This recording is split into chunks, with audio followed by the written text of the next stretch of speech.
हाँ जी, नमस्कार। स्वागत है एक बार फिर आपकी अपनी कक्षा में।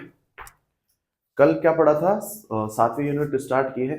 कुछ लोगों के कमेंट आ रहे हैं, कुछ विद्यार्थियों के कमेंट आ रहे हैं कि सर फर्स्ट यूनिट में बहुत सारी चीज़ें रह गई हैं। पता है, बहुत सारी चीज़ें रह गई हैं। उसमें से एक तो गति विज्ञान ही रह गया है, किन्सियोलॉजी रह गई, जो कि मेन इंपॉर्टेंट टॉपिक है।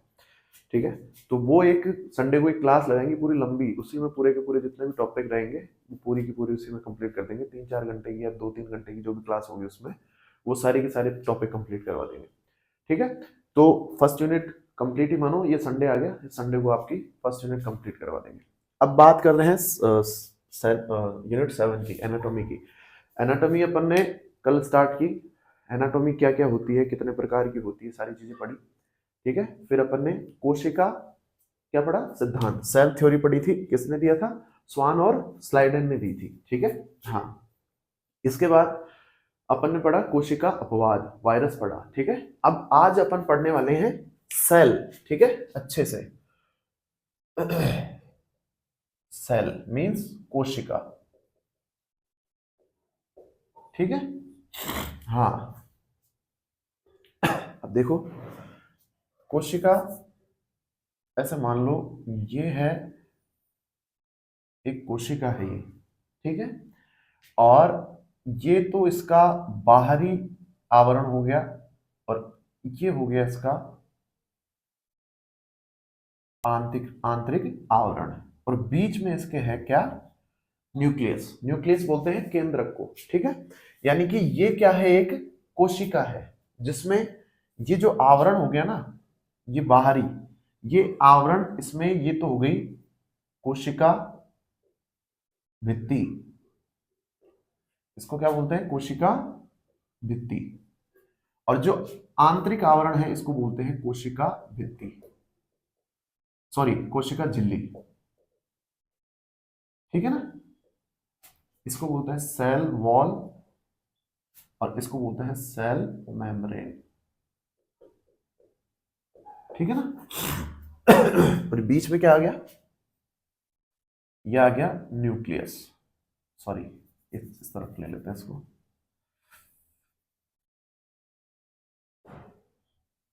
ठीक है ना, बीच में क्या है? इसको बोलते हैं न्यूक्लियस।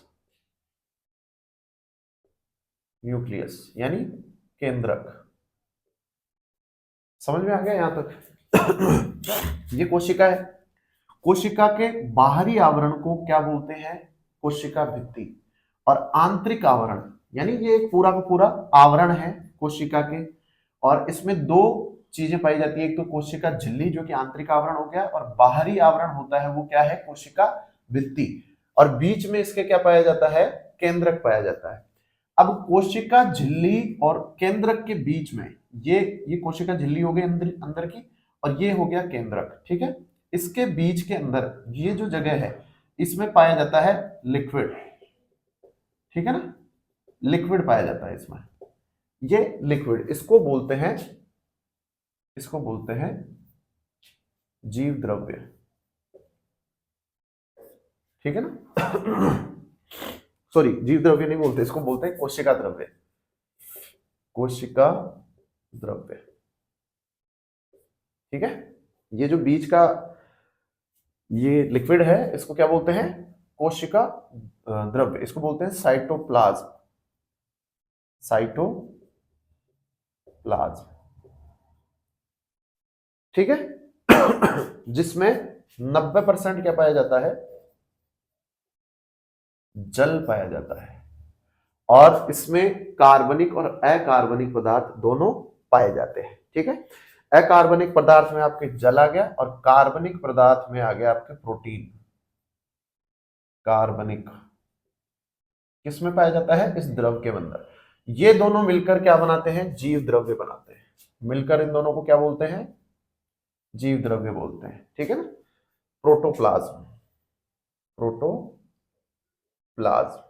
अब यहां तक सबके समझ में आ गया होगा, मुझे जहां तक लग रहा है। देखो वापस से देखते हैं। ये एक क्या है? कोशिका है जिसके चारों तरफ एक आवरण बना हुआ है। ठीक है, बाहरी आवरण क्या हो गया? कोशिका भित्ति। आंतरिक आवरण क्या हो गया? कोशिका झिल्ली, यानी सेल वॉल हो गई बाहर, यानी वॉल दीवार, बाहर से जो भी चीजों की रक्षा करेगा वो क्या हो गई, दीवार हो गई, सेल वॉल। और अंदर से जो झिल्ली है वो उसको क्या बोलेंगे, सेल मेम्ब्रेन। बीच में क्या है ये है न्यूक्लियस, केंद्रक। कोशिका के बीच में क्या पाया जाता है, क्या पाया जाता है, न्यूक्लियस, जिसको केंद्रक बोलते हैं हिंदी में। और न्यूक्लियस और कोशिका झिल्ली के बीच में क्या पाया जाता है, कोशिका द्रव्य, जिसको साइटोप्लाज्म बोलते हैं, जिसके अंदर 90% पानी पाया जाता है। ठीक है, अकार्बनिक हो गया ये है, कार्बनिक। ठीक है ना, कार्बनिक में क्या आ जाएगा, प्रोटीन आ जाएगा। ठीक है, ये चीजें इसके अंदर पाई जाती है। केंद्रक और कोशिका द्रव्य मिलकर क्या बनता है, क्या बनता है, जीव द्रव्य बनता है। यहां तक किसी के कोई दिक्कत हो तो अभी कमेंट कर सकते हो इसी टाइम पे। ठीक है, कमेंट में आपको जवाब मिल जाएगा। हाँ, तो अब आगे देखते हैं कोशिका में क्या क्या चीज पाई जा रही है। एक तो आवरण पाया जा रहा है, और एक जो मेन चीज जो बीच में है उसके केंद्रक और कोशिका द्रव्य मिलकर क्या बना रहे हैं, जीव द्रव्य बना रहे हैं। आवरण में तो अपन ने देख लिया कि दो प्रकार के आवरण है, एक तो है कोशिका झिल्ली जो कि आंतरिक आवरण है, और एक है कोशिका भित्ति, भित्ति यानी दीवार, वॉल, सेल वॉल। ठीक है ना, ये हो गई सेल मेम्ब्रेन। ठीक है ना, ये तो आपका आवरण कंप्लीट हो गया कोशिका में। लेकिन जो मेन चीज है ना, जो न्यूक्लियस और कोशिका द्रव्य मिलकर जो बन रहा है वो क्या बन रहा है, जीव द्रव्य बन रहा है। तो बात इसकी करेंगे अपन। ठीक है ना, अब ये किससे मिलके बन रहा है, ये दो चीजों से मिलके बन रहा है। एक तो कोशिका द्रव्य, ठीक है, और एक है न्यूक्लियस यानी केंद्रक, केंद्रक। इन दो चीजों से मिलकर क्या बना है, जीव द्रव्य बना है। चलो अब सबसे पहले अपन बात करते हैं कोशिका द्रव्य। कोशिका द्रव्य में क्या होते हैं, कोशिका के अंग, कोशिका अंग। इस जीव द्रव्य के अंदर, कोशिका द्रव्य के अंदर, ये मान लो ये है, और ये लो। ठीक है ना, ये जो बीच का ये द्रव्य द्रव्य दिख रहा है ना, इसके अंदर कोशिका के क्या पाए जाते हैं, अंग पाए जाते हैं। कोशिका द्रव्य में क्या पाए जाते हैं, कोशिका के अंग, कोशिका अंग पाए जाते हैं। किसके अंदर, कोशिका द्रव्य में। ये जो बीच का हिस्सा है ना, जो न्यूक्लियस और सेल मेम्ब्रेन के बीच में पाया जाता है। ठीक है, अब कोशिका अंग कौन कौन से हैं वो अपन बात करते हैं। 3 प्रकार के होते हैं ये भी, कोशिका अंग 3 प्रकार के होते हैं। एक तो होता है एकल झिल्ली, एकल झिल्ली, सिंगल मेम्ब्रेन। दोहरी झिल्ली, डबल मेम्ब्रेन, दोहरी झिल्ली, डबल मेम्ब्रेन। और एक होते हैं झिल्ली रहित, झिल्ली रहित, विदाउट मेम्ब्रेन, रहित। ठीक है ना, हाँ, ये 3 प्रकार हैं कोशिका के अंगों के। ठीक है, अब इसमें सबसे पहले जो पहला है एकल झिल्ली, इसके अंदर आते हैं 4 आते हैं। कौन कौन से, एक तो आता है गोल्जी काय, गोल्जी काय, ये सारे पढ़ेंगे अपन, है ना। एक आता है, इसके बाद आता है लाइसोसोम, लाइसोसोम। ठीक है, इसके बाद आता है अंतःप्रद्रव्य जालिका, अंतः प्रद्रव्य नहीं है, प्रद्रव्य जालिका। ठीक है ना, अंतःप्रद्रव्य जालिका, इसको बोलते हैं एंडोप्लाज्मिक रेटिकुलम। ठीक है ना, इंग्लिश में इसको एंडोप्लाज्मिक रेटिकुलम भी कहा जाता है। किसको, अंतःप्रद्रव्य जालिका को। ER लिख लो यहां आगे, ER। Endoplasmic reticulum. लास्ट में आता है रिक्तिका। रिक्तिका ये केवल किस में पाई जाती है? पादपों में। पादपों में पाई जाती है सिर्फ, ठीक है, पादपों में पाई जाती। समझ में आ गया यहां तक? नेक्स्ट है दोहरी झिल्ली वाले। दोहरी झिल्ली में कौन कौन से आते हैं? पहला तो आता है माइटोकॉन्ड्रिया। माइटोकॉन्ड्रिया पढ़ा था ना कल?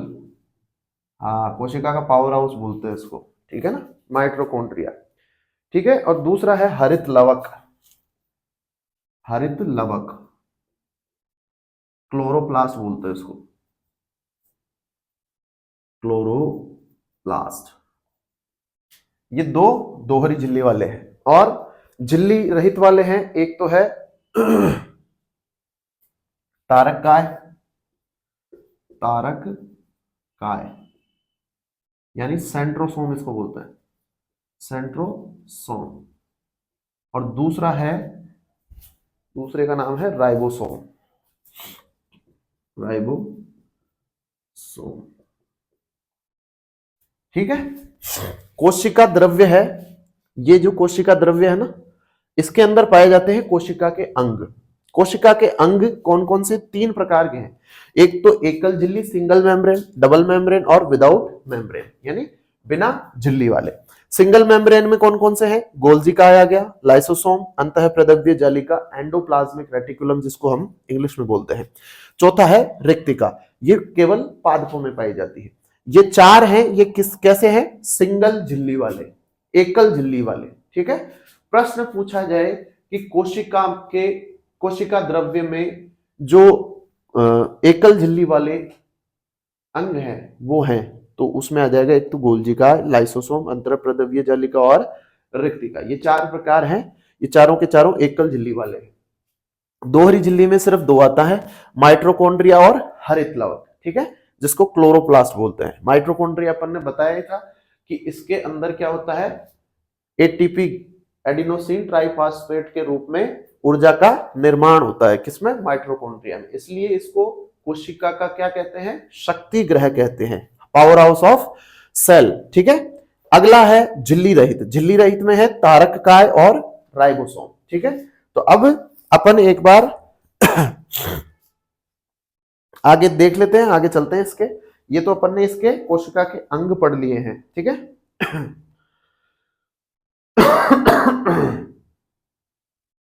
ऐसी कोशिका जिसके ऊपर कोशिका भित्ति नहीं पाई जाती, उन कोशिकाओं को प्रोटोप्लास्ट कोशिका कहते हैं, ठीक है ना। एक ये चीज भी लिख लेना, अभी लिखवाते हैं इसको भी। हाँ, लिख लो, एक चीज लिख लो। ऐसी कोशिका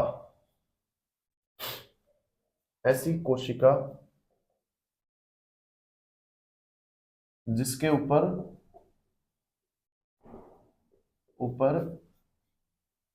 कोशिका भित्ति नहीं पाई जाती,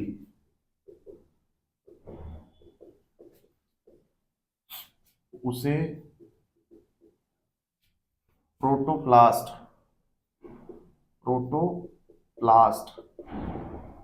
कोशिका कहते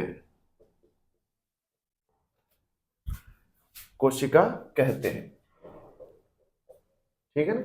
ऐसी कोशिका जिसके ऊपर कोई कोशिका भित्ति नहीं पाई जाती, उसको क्या बोलते हैं? प्रोटोप्लास्ट कोशिका कहते हैं, ठीक है। ये किस में पाई जाती है? मनुष्यों में पाई जाती है। किसमें पाई जाती है? मनुष्यों में पाई जाती है, ठीक है।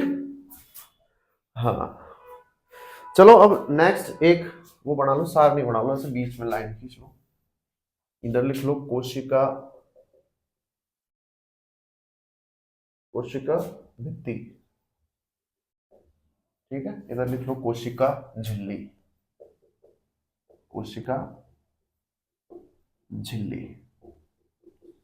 ठीक है ना।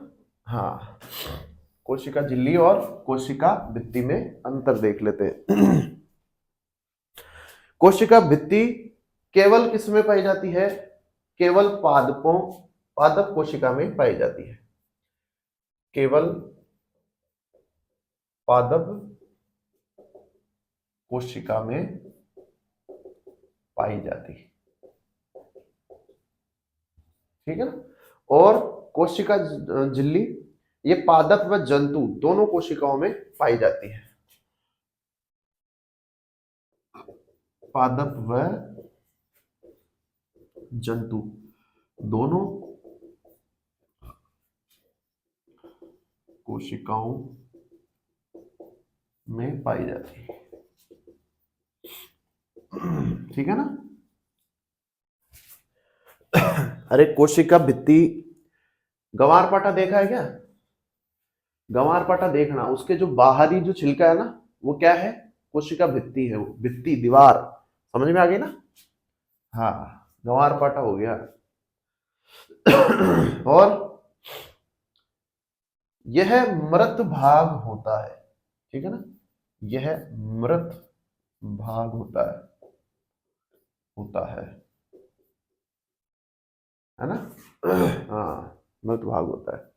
नेक्स्ट, इसके बाद में यह जीवित होता है, इसको कर दो ये जीवित भाग है, इसमें जीव होता है, जीवित भाग है कोशिका झिल्ली, ठीक है ना। पादप में सेल्यूलोज की बनी होती है,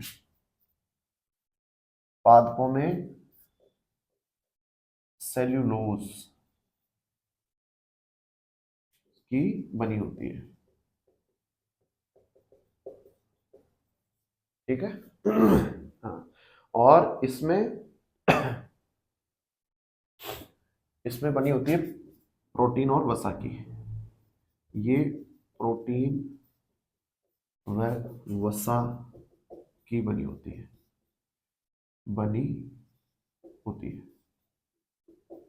ठीक है ना। हाँ।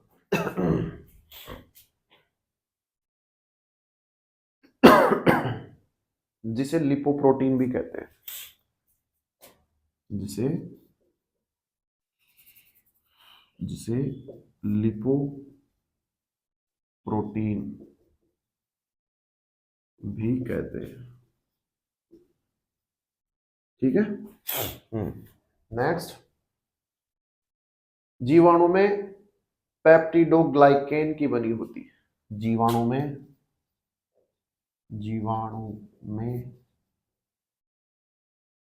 पेप्टिडोग्लाइकेन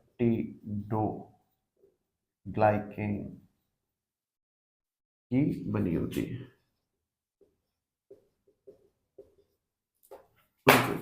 क्या हो गया? बनी होती है, ठीक है। कवक में काइटिन की बनी होती है, कवक में काइटिन की बनी होती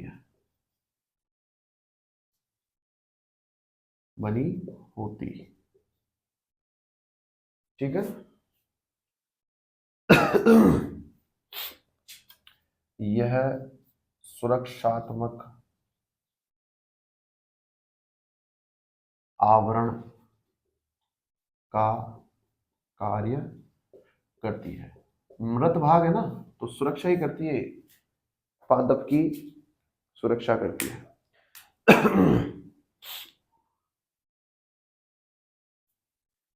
हाँ, ये पारदर्शी होती है, ध्यान रखना, पारदर्शी, ये पारदर्शी होती है, आर पार देख सकते हो, गंवार पाटा देख लेना, बीच में से काट के वो झिल्ली है ना उसके आर पार दिखने लग जाएगा आपको, ढंग से धोना उसको फिर, ठीक है ना। तो सबसे पहले स्टार्ट करते हैं अपन, जीव द्रव्य पढ़े, चलो पढ़ते हैं। हाँ, तो पहला जो बात करेंगे अपन किसकी? जीव द्रव्य, ठीक है ना। क्या बोलते हैं इंग्लिश में इसको? प्रोटोप्लास्ट,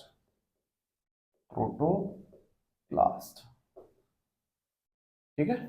हाँ, तो इसकी खोज किसने की थी भाई? इसकी खोज की थी, खोजकर्ता कौन है? डुगार्डे, हाँ, है ना। और ये जो जीव द्रव्य नाम दिया ना, जीव द्रव्य ये दिया था पुरकिंजे ने। जीव द्रव्य यानी प्रोटोप्लास्ट नाम किसने दिया है? नाम किसने दिया है? पुरकिंजे ने। पुरकिंजे, ठीक है। हाँ शब्द, ये जो शब्द है ना, शब्द या नाम लिख लो इसको, शब्द, नाम की जगह शब्द कर दो, ठीक है। हाँ, अब हक्सले नामक वैज्ञानिक ने जीव द्रव्य को क्या कहा है? जीवन का भौतिक, जीवन का भौतिक, जीवन का भौतिक आधार बताया है। आधार, physical base of life, physical base of life किसने कहा है वैसा? ये बात कही है हक्सले ने। हक्सले, हक्सले ने बोला ये बात। किसने? हक्सले ने। हाँ, कोशिका में पाए जाने वाले केंद्रक व कोशिका द्रव्य मिलकर जीव द्रव्य का निर्माण करते हैं, अर्थात कोशिका में पाए जाने वाला संपूर्ण पदार्थ जीव द्रव्य कहलाता है। बिल्कुल, ये तो अपन ने बात कर ही ली थी कि कोशिका झिल्ली और न्यूक्लियस के बीच में जो द्रव्य, न्यूक्लियस और जो कोशिका द्रव्य है वो मिलकर क्या बनाते हैं? जीव द्रव्य का निर्माण करते हैं। कोशिका में पाए जाने वाले केंद्रक व कोशिका द्रव्य मिलकर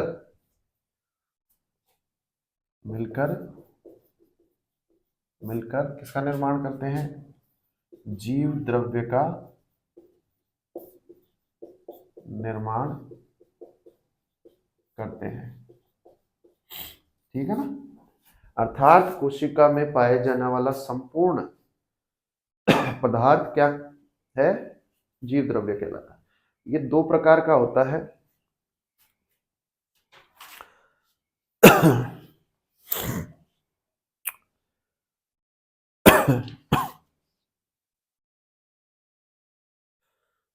ठीक है ना।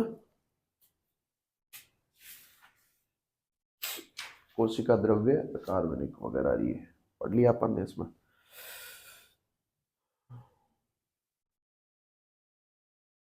कोशिका के अंग पाए जाते हैं। कोशिका द्रव्य में कोशिका के अंग पाए जाते हैं।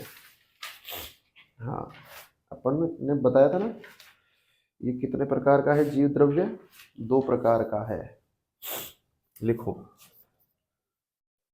कोशिका द्रव्य दो प्रकार का है। सबसे पहला कौन सा है? कोशिका द्रव्य, सॉरी जीव द्रव्य लिखो यहाँ पे। जीव द्रव्य कितने प्रकार का है? जीव द्रव्य दो प्रकार का है। पहला है कोशिका द्रव्य, दूसरा न्यूक्लियस, जो कि बाद में पढ़ेंगे, ठीक है। हाँ, पहले अपन बात किसकी करेंगे? कोशिका द्रव्य की। यह जंतु कोशिका में केंद्रक व झिल्ली के मध्य पाया जाता है। यह जंतु कोशिका में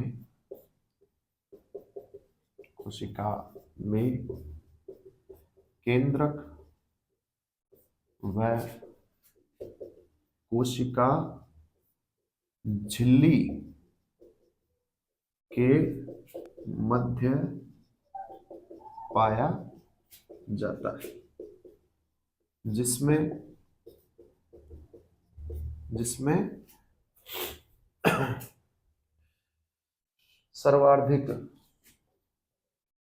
सर्वाधिक लगभग 90% जल पाया जाता है, ठीक है ना। जल पाया जाता है जो गाढ़ा द्रव होता है, ठीक है ना, गाढ़ा होता है ये। इसके अतिरिक्त इसमें इसके अतिरिक्त अलावा इसमें कार्बनिक व अकार्बनिक पदार्थ पाए जाते हैं। बताया था ना मैंने, अकार्बनिक में तो आ गया जल और कार्बनिक में आ गया प्रोटीन, ठीक है ना, ज्यादा यही पाए जाते हैं इसलिए, ठीक है।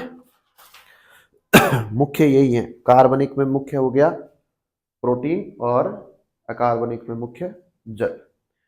कोशिका द्रव्य में कोशिका के अंग पाए जाते हैं जो कि अब पढ़ने वाले अपन, ठीक है ना। पहला अंग जो पढ़ेंगे वो है कौन सा, गोल्जी काय। हाँ जी, कोशिका द्रव्य में कोशिका के अंग पाए जाते हैं जो कि अपन ने बता दिया था कितने प्रकार के हैं, 3 प्रकार के, एकल झिल्ली, दोहरी झिल्ली और झिल्ली रहित। सबसे पहले एकल झिल्ली वाले पढ़ते हैं, एकल झिल्ली, झिल्ली वाले अंग, ठीक है ना, जिसमें पहला नाम किसका आता है, पहला नाम आता है गोल्जी काय का, गोल्जी काय। अब ये जो गोल्जी काय है इसकी खोज किसने की थी, कैमिलो गोल्जी ने, ठीक है ना। इसके खोजकर्ता कौन है, खोजकर्ता कैमिलो, कैमिलो गोल्जी, इसी के नाम पे इसका नाम क्या रखा है, गोल्जी काय, ठीक है ना। कैमिलो गोल्जी ने इसकी क्या की थी, खोज की थी, किसकी, गोल्जी काय की। इंग्लिश में इसको गोल्जी बॉडी बोलते हैं। हाँ, इसके उपनाम लिख लो, उपनाम किसके, गोल्जी बॉडी के। संयुक्त अंग, कॉम्प्लेक्स ऑर्गन, संयुक्त अंग या कॉम्प्लेक्स ऑर्गन, ठीक है ना। नलिकाओं का समूह, नलिकाओं का समूह, ठीक है। दूसरा उपनाम कोशिका बहरूपिया, कोशिका बहरूपिया,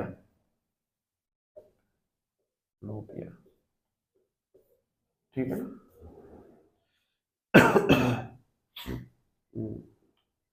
और यातायात नियंत्रक, यातायात नियंत्रक,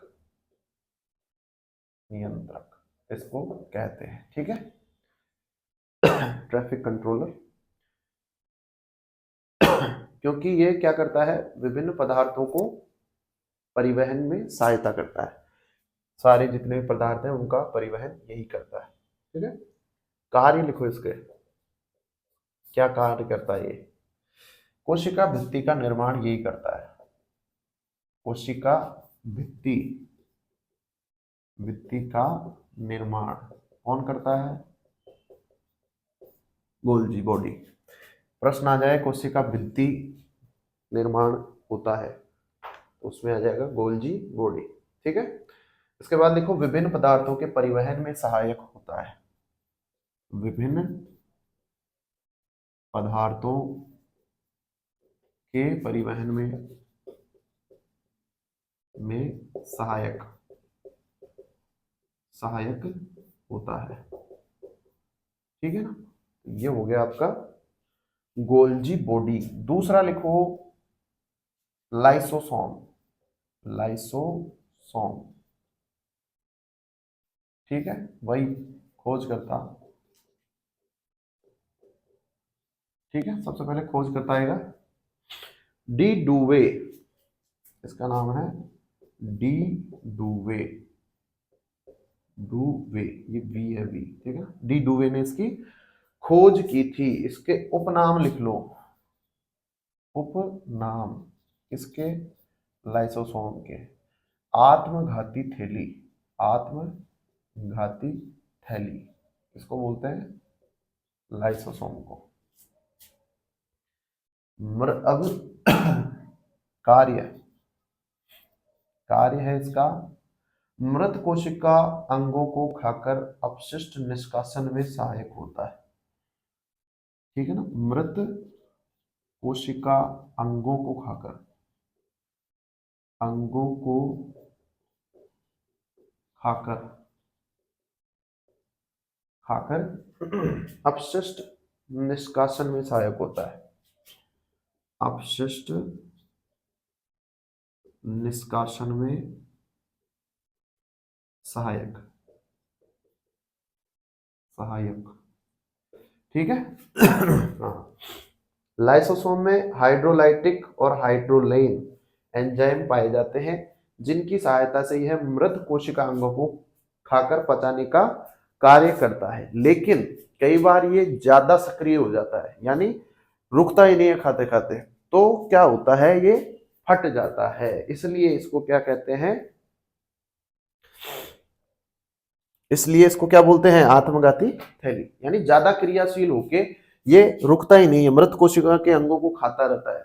ठीक है, तो ये ज्यादा खाएगा तो फटेगा ही आदमी, इसलिए इसको क्या कहते हैं? आत्मघाती थैली कहते हैं। कोशिका द्रव्य में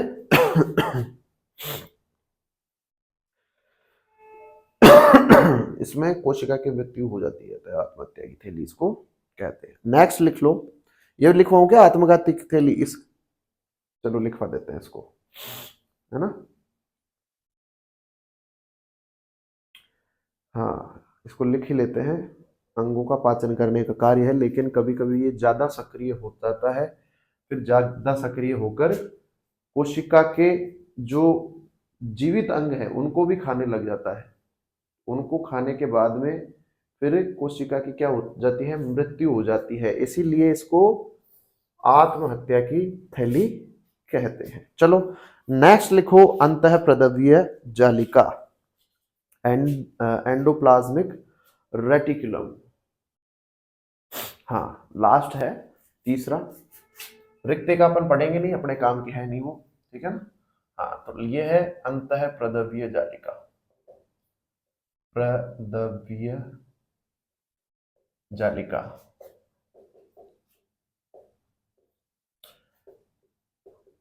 एंडोप्लाज्मिक रेटिकुलम, रेटिकुलम। ठीक है ना। हाँ, अब इसके खोजकर्ता का नाम लिखो सबसे पहले।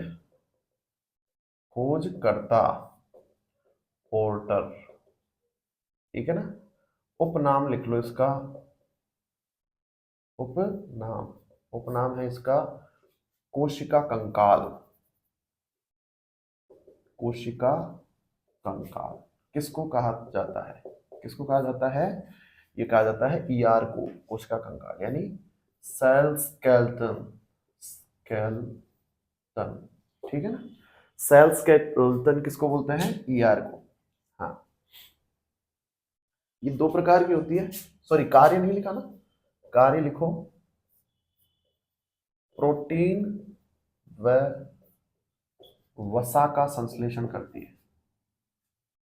हाँ, वसा का संश्लेषण। ठीक है ना, ये इसका कार्य है। हाँ, ये कितने प्रकार की होती है? दो प्रकार की होती है। प्रकार की होती है। पहली है R E R, rough endoplasmic reticulum. ठीक है, और दूसरी है S E R, soft endoplasmic reticulum. ठीक है ना। इसको लिख लो, खुरदरी अंतःप्रद्रव्य जालिका। सॉफ्ट लिख लो यार, सॉरी, रफ लिख लो। रफ कैसे लिखते हैं? RUGF, rough endo plasmic reticulum. ठीक है, हिंदी में लिख लो खुरदरी, खुरदरी अंतःप्रद्रव्य जालिका। ठीक है ना। इसका कार्य लिखो, ये करती है प्रोटीन का संश्लेषण, प्रोटीन का संश्लेषण। कौन सी? रफ वाली। और ये है सॉफ्ट एंडोप्लाज्मिक रेटिकुलम, यानी सॉफ्ट को हिंदी में क्या कहते हैं? चिकनी, चिकनी अंतःप्रद्रव्य जालिका। ठीक है ना। इसका कार्य क्या है? वसा का संश्लेषण, वसा का संश्लेषण। ठीक है ना। हाँ, तो ये आपके कौन से एकल झिल्ली वाले अंग अपन ने आज कंप्लीट कर लिए हैं। कल हम पढ़ेंगे दोहरी झिल्ली वाले और झिल्ली रहित अंग। ठीक है, कोशिका द्रव्य में जो कोशिका के अंग पाए जाते हैं 3 प्रकार के बताए थे। एकल झिल्ली वाले आज अपन ने पढ़ लिए हैं। ठीक है, कल अपन पढ़ेंगे दोहरी झिल्ली वाले, जिसमें माइटोकॉन्ड्रिया हो गया, और दूसरा कौन सा है? दूसरा है हरित लवक। ठीक है ना, हरित लवक ही है ना। हाँ, दूसरा हरित लवक है। उसके बाद में फिर अपन एकल झिल्ली रहित वाले पढ़ेंगे। झिल्ली रहित में कौन कौन से आ गए? एक तो आ गया आपके तारक का एक राइबोसोम। फिर आपके ये क्या हो जाएगा कंप्लीट? जीव द्रव्य का, कोशिका द्रव्य कंप्लीट हो जाएगा। फिर अपन पढ़ेंगे केंद्रक। ठीक है ना, यानी जीव द्रव्य का 2 प्रकार का होता है ना जीव द्रव्य, एक तो कोशिका द्रव्य और एक केंद्रक। तो कोशिका द्रव्य के अपन अंग पढ़ लेंगे तो कोशिका द्रव्य कंप्लीट हो जाएगा। उसके बाद में फिर केंद्रक पढ़ेंगे, जिसमें डीएनए वगैरह सब कुछ आ जाएगा अपने। चलो मिलते हैं कल, तब तक के लिए धन्यवाद आप सभी का।